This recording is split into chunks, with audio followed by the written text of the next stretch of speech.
Bab 201. Proses pemakaman selesai kala senja hampir menyapa. Para penggali kubur dan Pak Ustadz pamit lebih dulu. Lalu disusul Pak Damar dan anggota keluarga yang turut ikut di mobil Raihan. Yang tersisa kini tinggal Pak Ardi, Davin, Raka dan Alicia yang berdiri sendirian di belakang sana. Pak Ardi berjongkok, menepuk pundak Raka yang masih tertunduk lesu. Ikhlaskan, ya. Biar ibumu tidak merasa berat meninggalkan dunia ini. Yang sabar, sering-sering kirim doa untuk ibumu karena itu satu-satunya bakti yang bisa kamu lakukan untuknya sekarang, tutur Pak Ardi pada mantan anak tirinya itu. Papi pulang, ya. Kamu jaga diri baik-baik. Lanjut Pak Ardi. Ia sempat menatap batu nisan bertuliskan nama mantan istrinya itu lalu beranjak berdiri. Ayo, Vin, ajaknya pada Davin. Davin mengangguk dan melangkah mendekati Raka. Aku pulang. Kamu yang sabar. Katanya pada lelaki hampir seumuran itu. Setelah itu, ia dan Pak Ardi berjalan menyusuri makam demi makam untuk meninggalkan tempat tersebut. Davin sempat ngelirik sebentar pada Alicia yang masih berada di sana lalu membuang muka dan meneruskan langkahnya. Sementara setelah kepergian sepasang ayah dan anak itu, giliran Alicia yang melangkah dan mendekati Raka. Berdiri hanya beberapa langkah dari laki-laki yang sempat dekat dengan dirinya di masa lalu. Jangan pernah berpikir kamu sendirian di dunia ini. Ingatlah, ibumu akan selalu di hatimu dan menemani setiap langkahmu. Raka menoleh, menatap ke arah orang yang bersuara dengan kening berkerut. Sejujurnya, sejak tadi ia sudah bertanya-tanya tentang siapa sosok wanita tanpa terlihat wajahnya itu. Namun, kesedihan dan kekalutan membuatnya tak terlalu memikirkannya. Siapa kamu? Aku merasa mengenal suaramu. Pertanyaan itu akhirnya terlontar juga. Tentu saja kamu pasti mengenalku. Aku. Alicia, ungkap Alicia sambil melangkah. Mensejajarkan diri agar berdampingan dengan Raka. Alicia. Alicia yang. Raka tak meneruskan perkataannya. Ya, benar. Aku Alicia yang dulu begitu kotor, rusak dan hidup dengan bebas sebebas-bebasnya. Tapi, bukankah setiap orang memiliki kesempatan untuk berubah menjadi lebih baik? Timpal Alicia dengan senyum tipis. Begitu banyak hal yang sudah aku lalui selama ini. Dan aku baru sadar, aku tak mungkin terus-terusan tersesat. 27. Dalam hidup seperti itu. Kehidupan yang hanya memberiku kehinaan bukan hanya di dunia ini tapi juga di akhirat nanti. Aku memilih untuk mulai mencari jati diri. Hingga aku menemukan kenyamanan dan ketenangan dalam hidupku yang sekarang, lanjut Alicia berbagi cerita. Oh, iya. Apa kamu tahu ketika sedang apa ibumu pergi? Tanya Alicia. Raka menggeleng. Karena sungguh ia tak tahu apapun tentang sang ibu sebelum kepergiannya. Sejak kemarin, aku menunggui Tante Rika di RS bersama Umi Aminah, asisten rumah tangga di rumah Pak Damar yang diminta untuk menjaga ibumu. Aku memang sempat pulang dan tak terus-menerus berada di RS, dan aku mendapat kabar bahwa Tante Rika pergi setelah selesai melaksanakan salat duhur. Bukankah itu kepergian yang begitu baik? Beber Alicia panjang lebar. Apa? Mami meninggal setelah salat? Ulang Raka dengan wajah tercengang. Ya, bahkan mukena masih melekat di tubuhnya, jawab Alicia. Oh, iya. Keberadaan aku yang masih ada di sini juga bukan tanpa sebab. Aku ingin memberikan ini. Alicia menyerahkan selembar kertas pada Raka. Apa ini? Raka menerima kertas itu dengan kening berkerut. Surat dari ibumu. Sebenarnya, yang menulis itu bukan ibumu, tapi Umi Aminah. Tentu saja karena Tante Rika sedang kritis dan tak mampu untuk menulis. Jadi ibumu meminta Umi Aminah untuk menuliskannya, jawab Alicia. Bacalah nanti saat kamu sedang sendiri. Aku pergi, iya. Kamu yang tabah, lanjut Alicia sembari berbalik dan berjalan meninggalkan Raka yang masih menatap kertas itu. Ayo kembali ke sel. Polisi yang sedari tadi hanya mengawasi, mendekat. Raka pun hanya bisa pasrah saat kembali digiring ke mobil tahanan untuk kembali mendekam di balik jeruji besi. Selama perjalanan pun ia hanya terdiam. Kesedihan membuatnya tak mampu sekadar untuk bersuara. Bahkan Raka merasa, tak ada lagi gunanya dia hidup di dunia ini.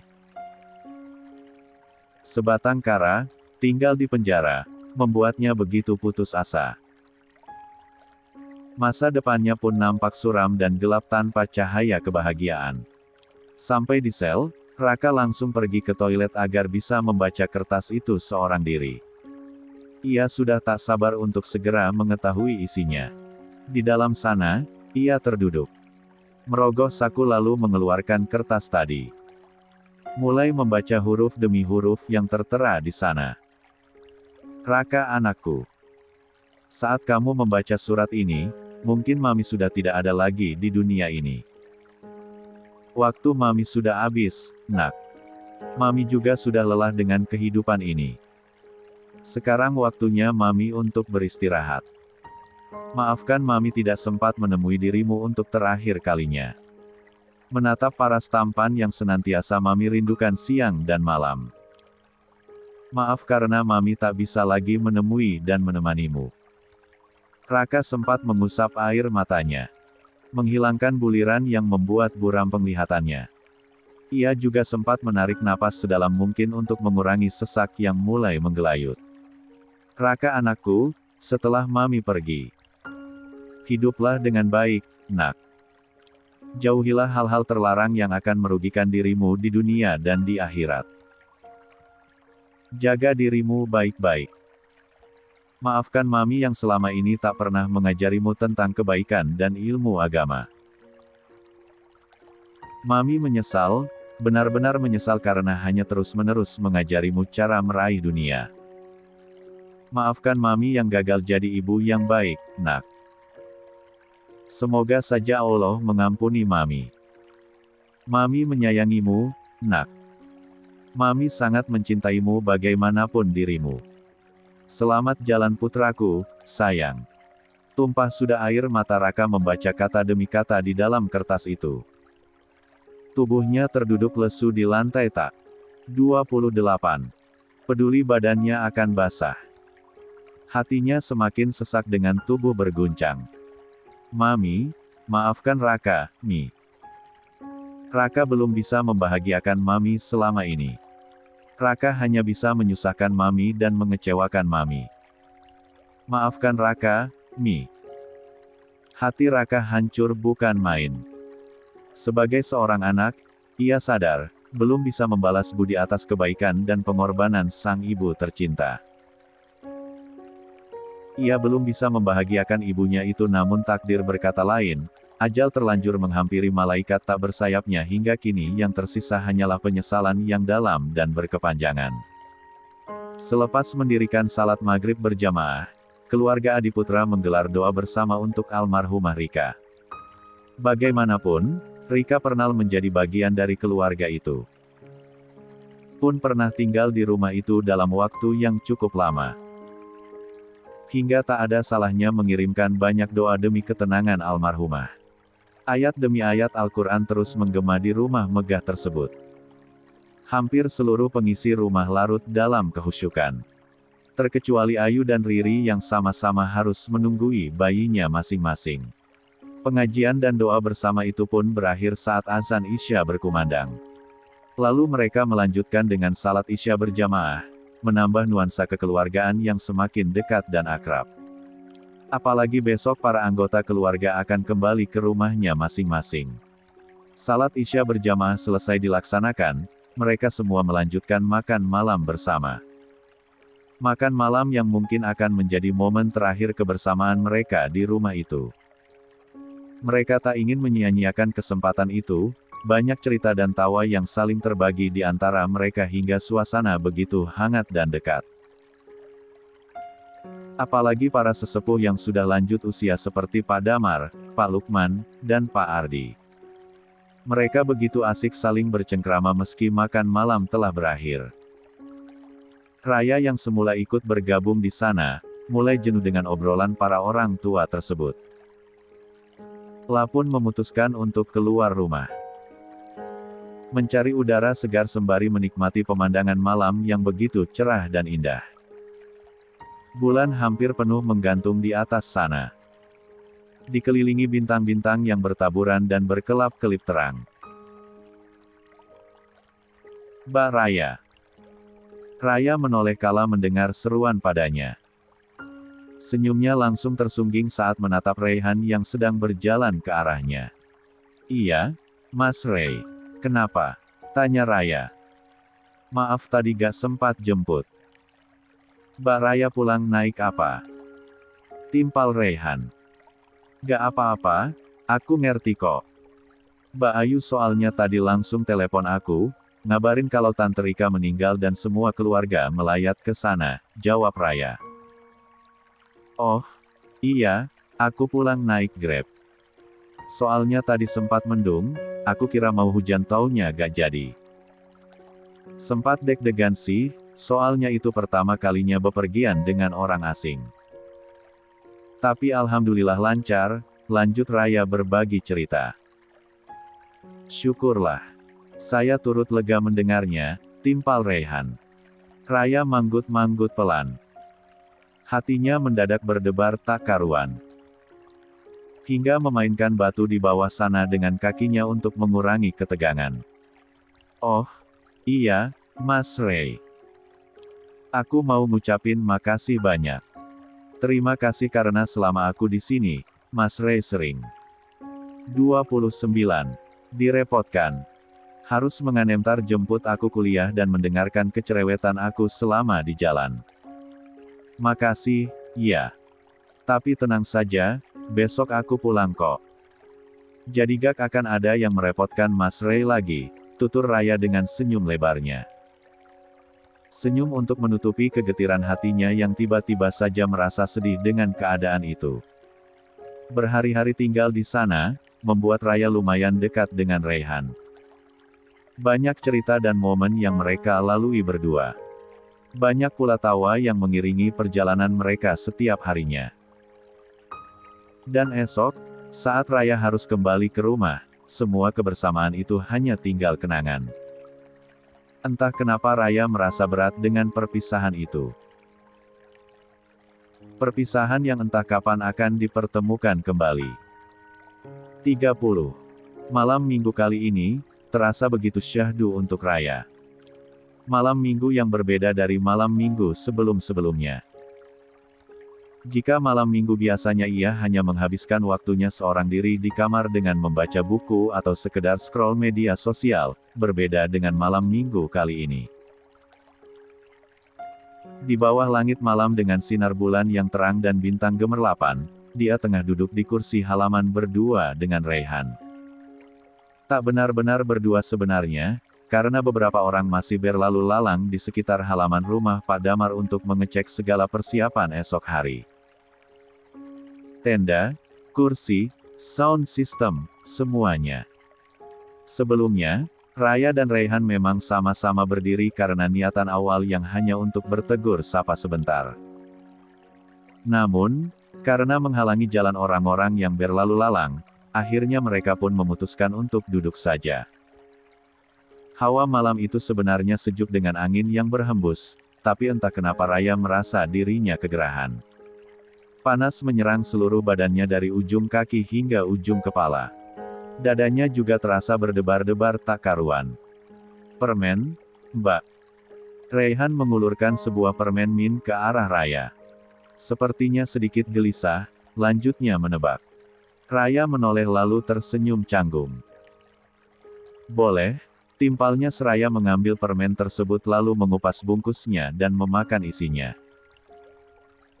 Sering stok permen, ya. Soalnya sering banget lihat ada permen juga di mobil, lanjut Raya. Raihan mengangguk membenarkan. La juga melakukan hal yang sama. mengupas bungkus permen lalu memasukkannya ke mulut. Oh, iya, Mas Ray kan gak merokok. Jadi gantinya permen ya.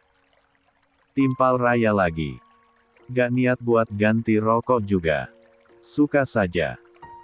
Apalagi kalau abis makan yang bikin enek. Pasti carinya permen. Soalnya ada manis-manisnya, balas Rayhan sambil tersenyum.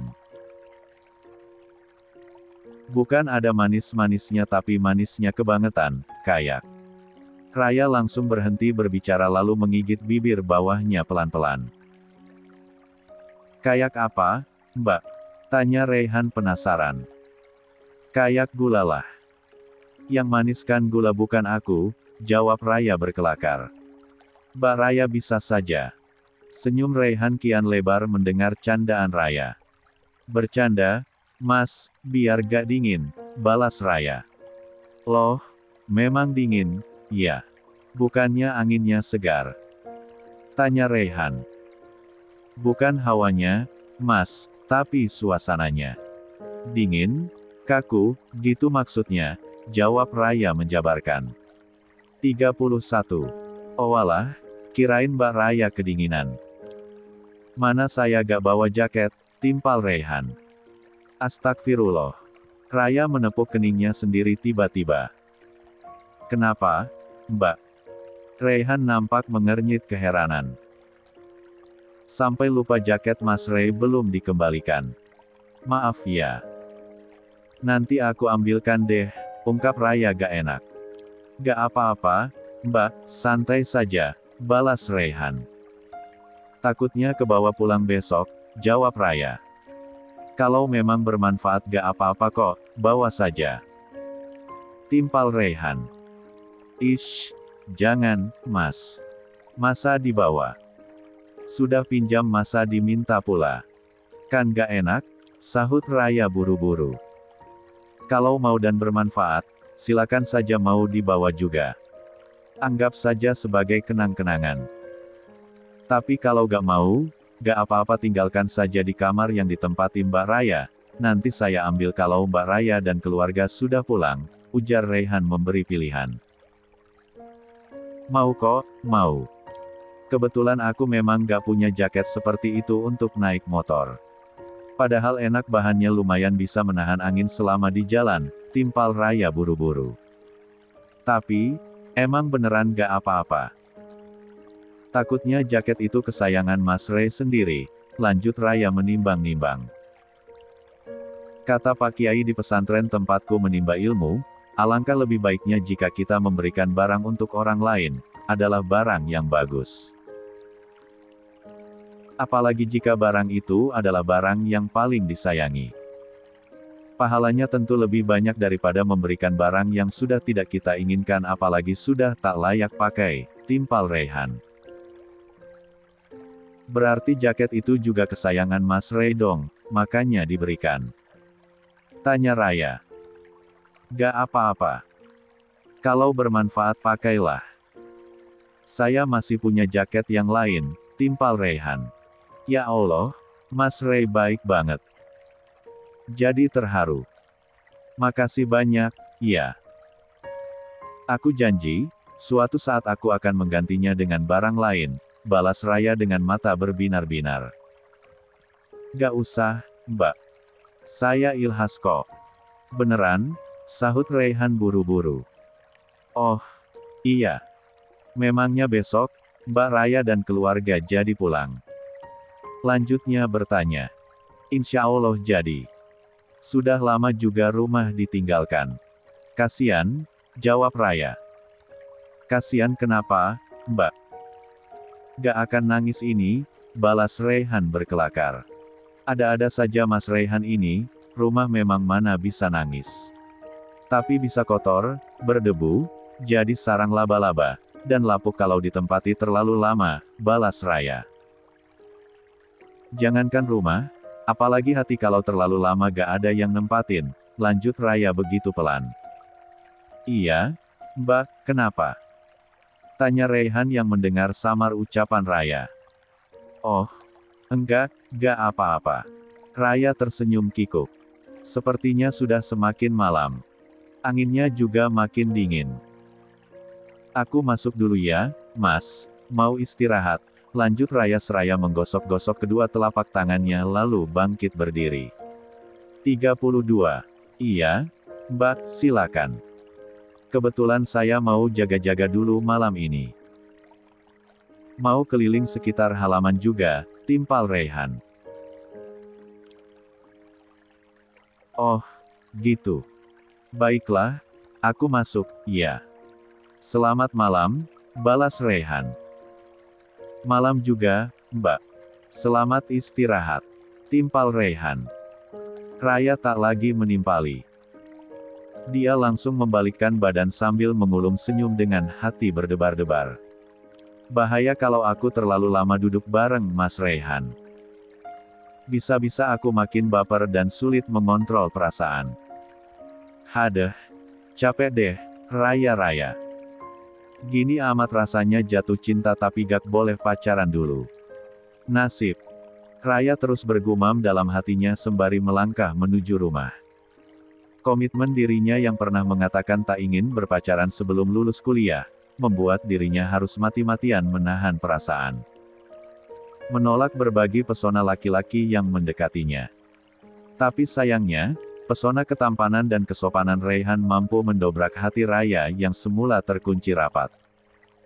Ingat kata Mbak Ayu, kalau memang jodoh gak akan kemana. Gak mesti pacar-pacaran dulu. Raya kembali mengingatkan dirinya sendiri kala bunga-bunga cinta itu mulai tumbuh dan sebelum semakin merekah hingga sulit untuk dikendalikan. Gegas ia menggelengkan kepalanya pelan, mengusir sosok bayangan yang akhir-akhir ini memenuhi kepalanya dan pikirannya. Kamu kenapa, Rai, geleng-geleng kepala gitu? Tanya Riri dengan kening berkerut. Raya memang baru saja memasuki kamar. Gak apa-apa, Mbak. Itu, barusan ada nyamuk lewat. Hei. Raya tersenyum kikuk. Menyamarkan perasaannya yang salah tingkah. Nyamuk. Perasaan di sini gak pernah ada nyamuk, balas Riri keheranan. Ada, barusan ada kok, timpal Raya cepat. Udah gak perlu dibahas, gak penting. Mbak udah packing. Biar besok bisa langsung pulang, lanjut Raya mengalihkan pembicaraan. Belum. Kan barusan abis menidurkan Siva, jawabnya. Oh, aku mau packing sekarang, takut ada yang ketinggalan, balas Raya seraya melangkah menuju lemari. Mengeluarkan baju-bajunya dan beberapa buku yang tersusun di sana. Setelah itu, ia meraih tas miliknya lalu mulai memasukkan barang-barangnya itu. Gerakan tangan Raya terhenti kala memegang jaket Raihan yang hampir ia masukkan. Ia sempat menarik napas panjang lalu mengembuskannya perlahan sebelum akhirnya memasukkan jaket itu ke dalam tas. Loh, itu kan jaket Raihan. Kok dimasukkan? Tanya Riri yang sedari awal memperhatikan Raya. Dia bilang ambil saja, gak usah dikembalikan, jawab Raya apa adanya. Wah, iyakah? Tanda-tanda nih. Celetuk Riri mulai menggoda adik tirinya itu. Tanda-tanda apaan sih, Mbak?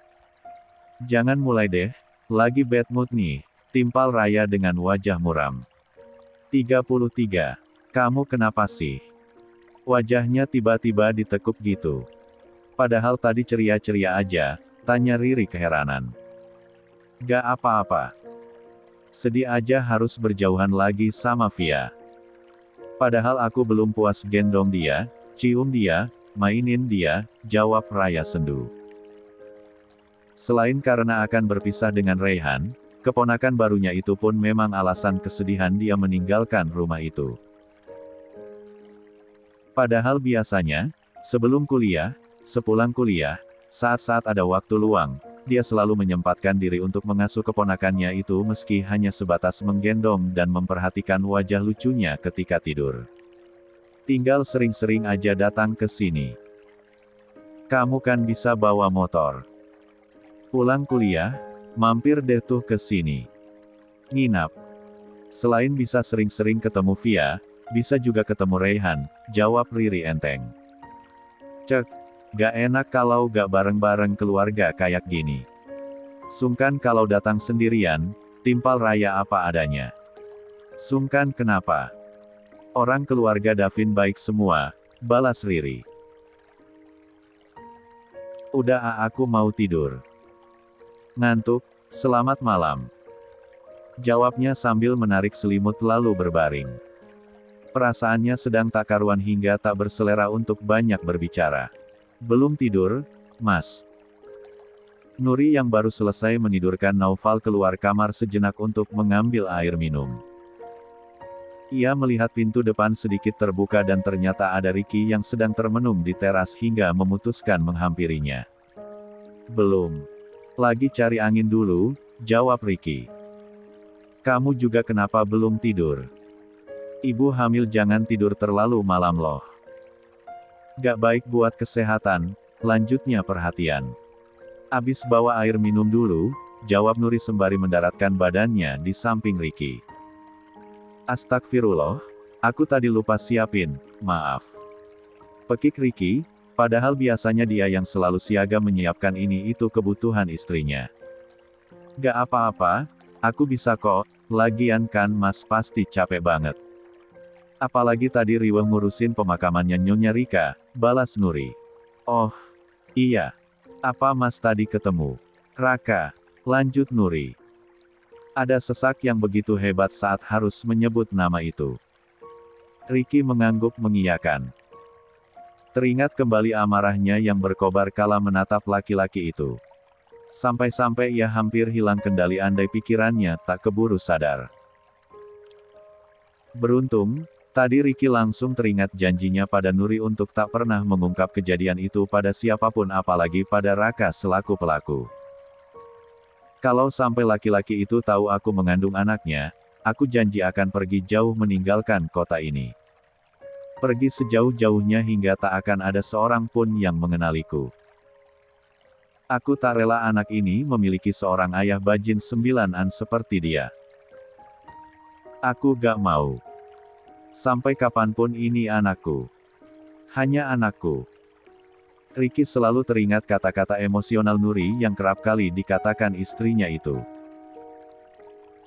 Dan ia Ricky selalu berhasil memenangkan Nuri jika hal itu tak akan pernah terjadi.